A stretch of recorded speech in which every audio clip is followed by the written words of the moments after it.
التعليم الفني نهضة قادمة لمصر، صناعيا، زراعيا، تجاريا، وفندقا.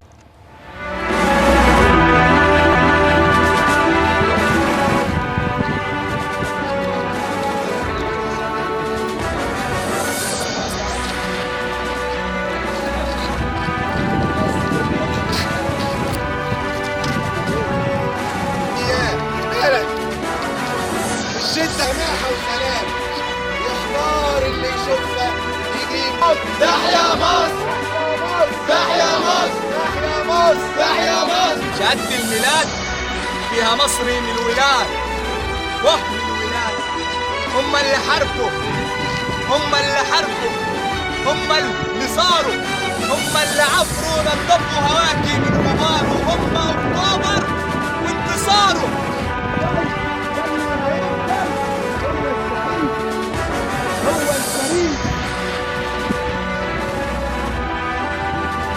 وده فصل دراسي جوه مصنع ملابس، ومعانا التعليم المزدوج.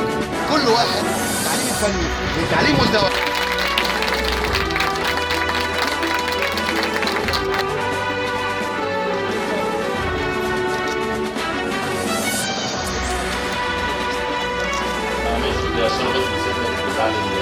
ومعاذ محمد الصرفي ومحمد سعيد النبوي، شاليه رقم 10.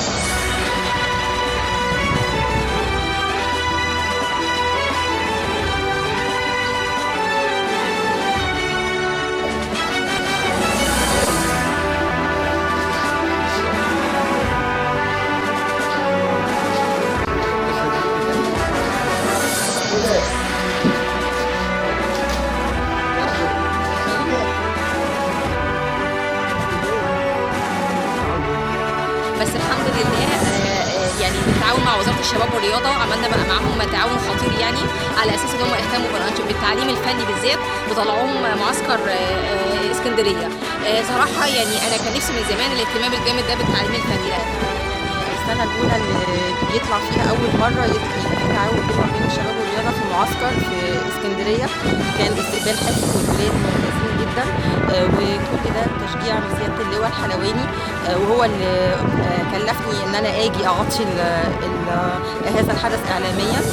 شكرا لكم، وشكرا لمحافظة اسكندرية اللي استضافتنا، وشكرا لوزارة الشباب والرياضة ومعالي الوزير الشباب والرياضة، وشكرا جزيلا للوزير الهلالي، معالي الوزير الهلالي، ونائب الوزير الدكتور احمد الجيوشي، ومعالي اللواء الحلواني. متشكرين جدا جدا على اهتمامكم بالتعليم الفني. الفوج في اوائل طلبه، وفي موهوبين، وفي ولاد بصراحه نماذج مشرفه جدا للتعليم الفني. الحمد لله الواحد سعيد يعني بيلاقي اهتمام من الدوله، ويعني نفسنا ان ده يتنمي مستمر على طول.